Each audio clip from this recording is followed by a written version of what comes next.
Nous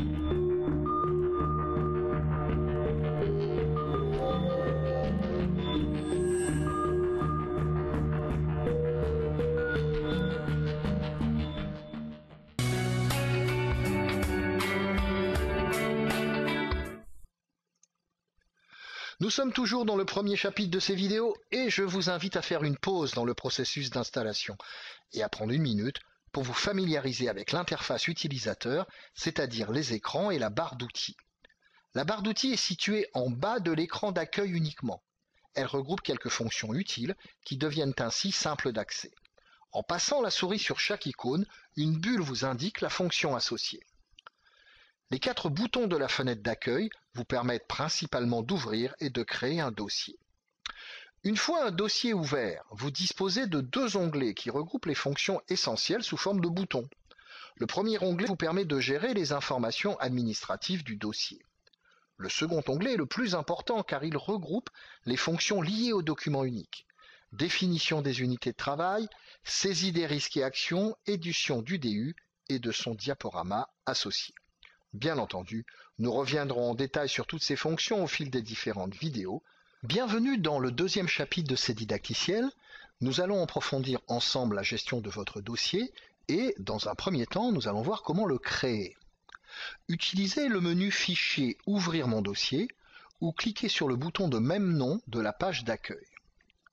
Si vous n'avez pas encore choisi un modèle métier, comme expliqué dans la série de vidéos précédentes, la liste des modèles vous est présentée pour en choisir un qui servira de base à votre dossier. Cochez dans la liste de gauche le modèle que vous souhaitez utiliser, puis patientez pendant son installation. Voilà, votre dossier est créé. Il contient les unités de travail et les risques propres au métier choisi. Bienvenue dans le troisième chapitre de ces didacticiels. Nous allons maintenant parler des guides méthodologiques. Nous choisissons toujours des guides édités par la CRAM ou des organisations professionnelles. Pour chaque modèle prédéfini, vous disposez ainsi du ou des guides que nous avons utilisés. Cliquez sur le bouton Guide méthodologique de l'onglet Saisir les informations du dossier. La fenêtre des guides s'affiche. Ouvrons maintenant un guide en cliquant sur le bouton Voir et allons sur une page qui décrit un risque métier. Voici un risque classiquement rencontré dans une boulangerie, la chute de plain-pied. Vous pouvez également ajouter votre propre guide à l'aide du bouton Associer. Vous noterez enfin que cette fenêtre possède des liens vers la bibliothèque de documents et l'outil Code à code.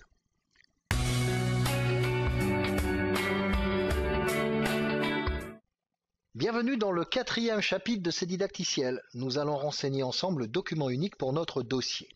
Commençons par créer des unités de travail.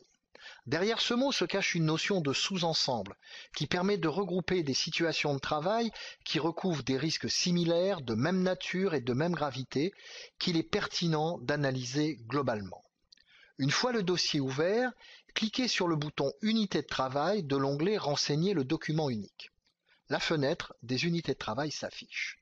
Le logiciel gère une arborescence sur 3 niveaux, le dossier qui contient des bâtiments ou services qui contiennent des unités de travail. Pour ajouter un bâtiment, cliquez à la tête de l'arbre, puis utilisez le bouton Ajouter BAT.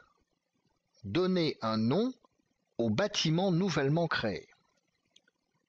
Pour ajouter une unité de travail, cliquez sur le bâtiment auquel elle appartient, puis utilisez le bouton Ajouter UT. Donnez un nom à l'élément nouvellement créé.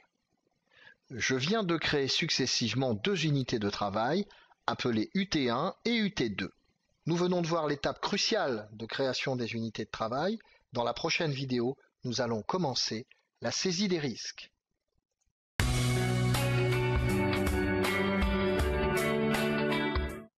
Bienvenue dans le 4e chapitre de ces didacticiels. Nous allons maintenant parler de l'inventaire des risques. L'inventaire des risques constitue un travail d'analyse des modalités d'exposition des salariés à des dangers ou à des facteurs de risque. Une fois le dossier ouvert, cliquez sur le bouton Inventaire et évaluation des risques. La fenêtre des risques s'affiche. Comme votre dossier est basé sur un modèle, vous trouverez des risques pré-remplis dans les différentes unités de travail héritées du modèle. Choisissez le labo boulangerie. Ces risques s'affichent à droite et correspondent à une grande partie de l'activité quotidienne d'une boulangerie, car inspirés du guide métier. Ajouter un nouveau risque est simple.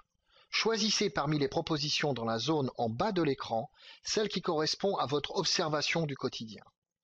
Ici, j'ajoute le risque éclairage qui correspond à une exploitation dans un labo plutôt sombre. Choisissez dans les définitions celles qui vous correspondent.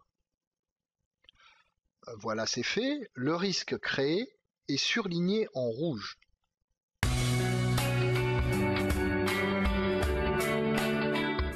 Bienvenue dans le 4e chapitre de ces didacticiels.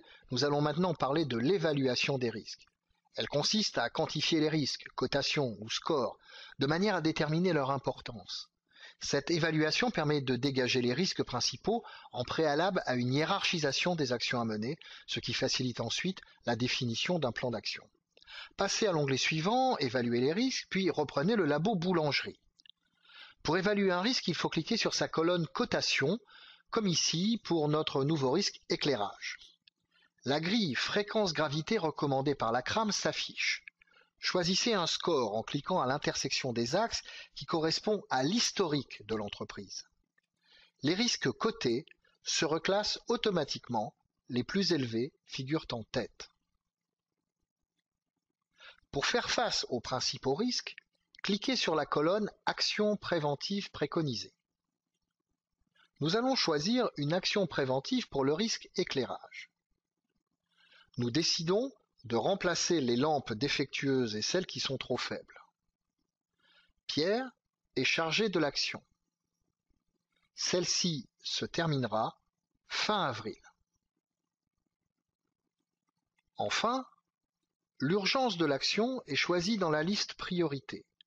Par définition, les plus gros risques réclament des actions préventives rapides.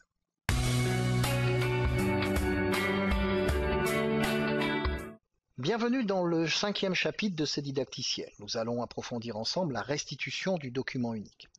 Cette restitution prend deux formes dans le logiciel. Un rapport, le document unique proprement dit, et un diaporama, utile pour des présentations à la direction, au personnel, au CHSCT, etc.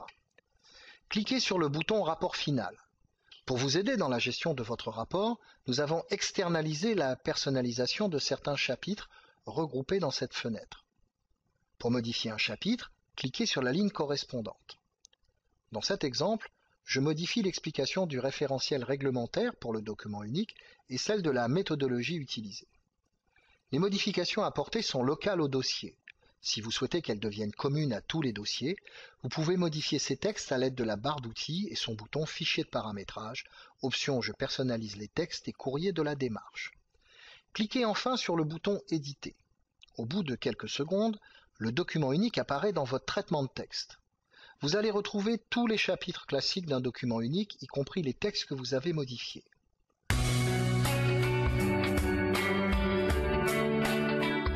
La mise à jour du document unique est annuelle, sauf changement dans la structure ou l'exploitation de l'entreprise, comme un nouvel atelier ou une nouvelle machine associée à de nouveaux risques.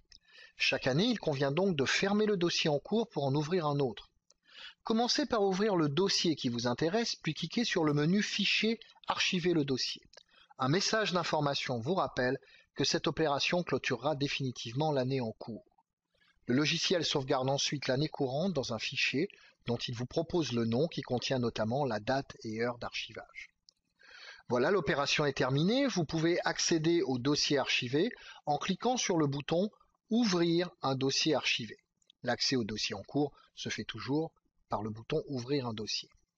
Si vous ouvrez un dossier archivé comme je le fais ici, vous noterez qu'il affiche un petit cadenas, signe qu'il n'est plus modifiable.